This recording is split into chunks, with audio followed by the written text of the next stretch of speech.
ቁጭ በይ እስኪ። ብዙም አትቆይም። ቁጭ ብዙ የምናወራው ነገር አለ።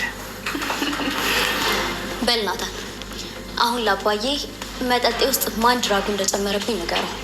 ናታን፣ መቼም ስለ ሶሊያና ባለጌነት ካንተ በላይ የሚያውቅ የለም አይደል? በል አሁን በተደጋጋሚ ድራግ ውስጥ እንደነበረ ተናገር። ሶሊያና ማለት የኮሌጅ ጨዋ ተማሪ ናት አይደለም? ድራግ ልትወስድና ምንም ሱስ ነክታ የማታውቅ በሁሉም የምትወደድ ልጅ ናት። አሁን ገና ስለ ሶሊ እውነት የሚናገር ሰው ተገኘ። የኔ አባት ያኔ ልደት ያልነበረም ፓንዶራ ራሷ ናት ልደት ያደርሷል ብለህ ፓሪ አዘጋጅተህ ጥራት ያለችኝ።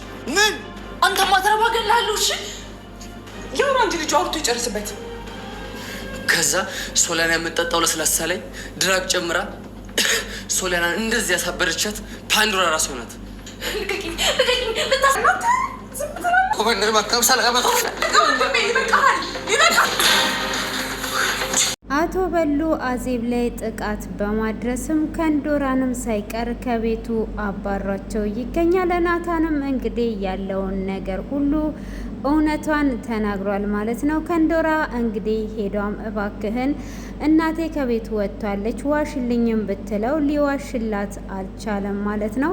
እንግዲህ አዜብ ሲምባ በቀዳው ሪከርድ እንግዲህ አስፈራርቷ ባሏን አሳልፏ ልትሰጥ እንደነበረ ሰርኬ ትናገራለች። ሰርኬም ያሹን አውዲዮ ክፈቹ ቪዲዮን ሳልሰጥ ትላታለች።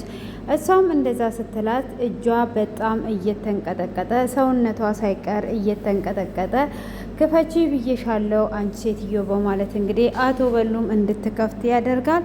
እሷም እንግዲህ ያንን ሪከርድ ስትከፍት የዛን ቀን እንግዲህ እያስፈራራው ሪከርድ ያደረገው ሸበጦን እንዳስገደለው የሚናገር ሪከርድ ነበረ። እንግዲህ ሰርኬ ደግሞ ይኸው አሳልፏ ልትሰጥ ነበር በማለት እንግዲህ ሁሉንም ነገር ትናገራለች።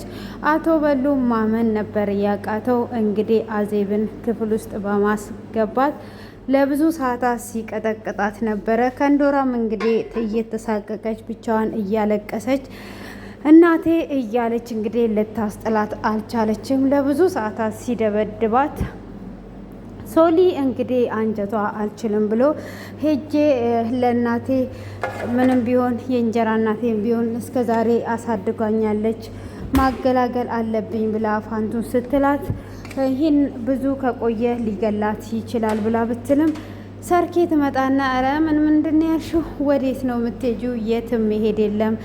ይሄ የምሰማው ድምፅ ለእኔ እንደ ሙዚቃ ነው። አንቺ ምንም የማታውቂው ነገር አለ። ለዚህ አርፈሽ ተቀመጪ፣ የእጃቸውን ነው ያገኙት ብላ ትላታለች። ቢሆንም እንደዚህ መሆን የለበትም ብላ ብትላትም በፍጹም አትሄጂም ብላ ትላታለች። ሆኖም እንግዲህ ፋንቱም ልክ ናት። በቤትሽ ውስጥ እንደዚህ እያሰቃዩሽ ተቀምጠዋል። ስለዚህ የእጃቸውን ማግኘት አለባቸው ግድ ነው ብላ ትላታለች። እሷም እንግዲህ ስትላትም እሺ በቃ በማለት እንግዲህ ትናገራታለች ማለት ነው። እሷም እንግዲህ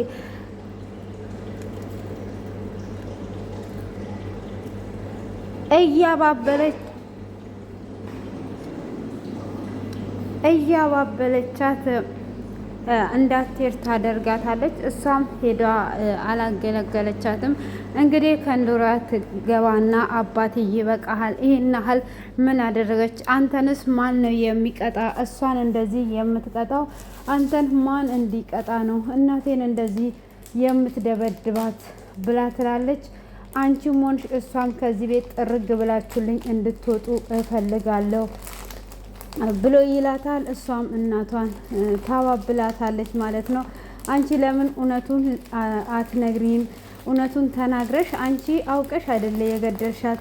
ስለዚህ እውነቱን ተናገሪና ይሄ ቪዲዮ ማስፈራራት ይብቃ። ከዚህም በኋላ ሁሉም ለእኔ ጠላቶቼ ናቸው።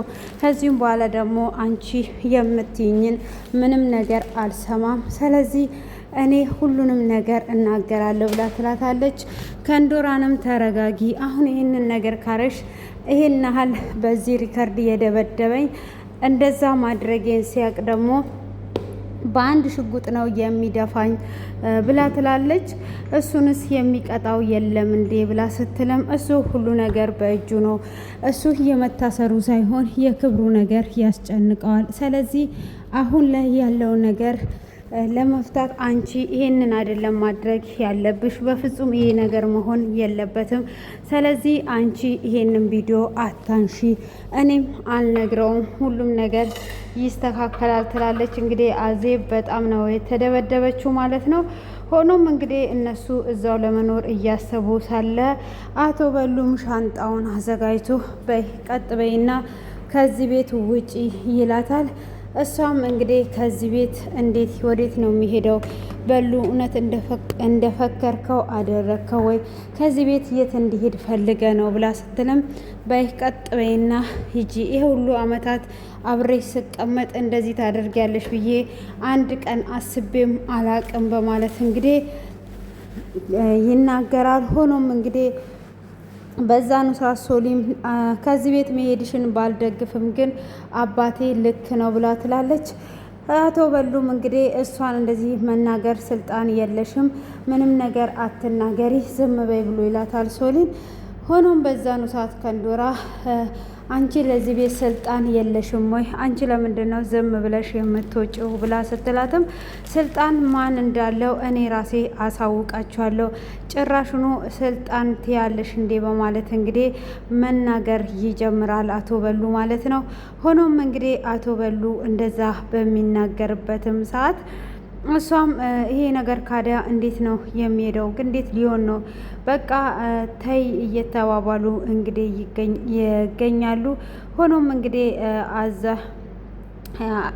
አዜብን ከቤት ጎትቶ አውጥቷታል ማለት ነው። በይ ቀጥ ብለሽ ይጂ በማለት ጎትቶ ከቤት አውጥቷት ይገኛል። እሷም እንግዲህ ከቤት ቀጥ ብላ ወጥታ ልጇም የት ነው የምትሄጂው? ካዲያ ወዴትስ ነው የምትገቢው? ብላ ስትላት አሁን አንቺ እንደምንም ብለሽ እኔ ወደ ቤት እንድመለስ አባትሽን አሳምኚው፣ ከአባትሽ ጎን ውኚ ብላ ትላታለች።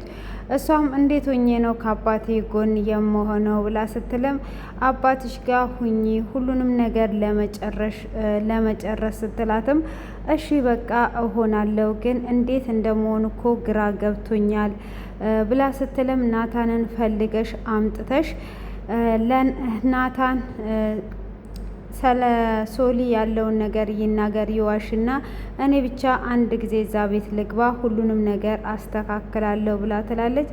እንግዲህ መጨረሻሽ እንትን ቤት ሆነ እንዴ እያለቻት ትገኛለች። እንግዲህ ያው መጨረሻዋ እንግዲህ አሁን ላይ የእሷ መጨረሻ ያለው የት ነው?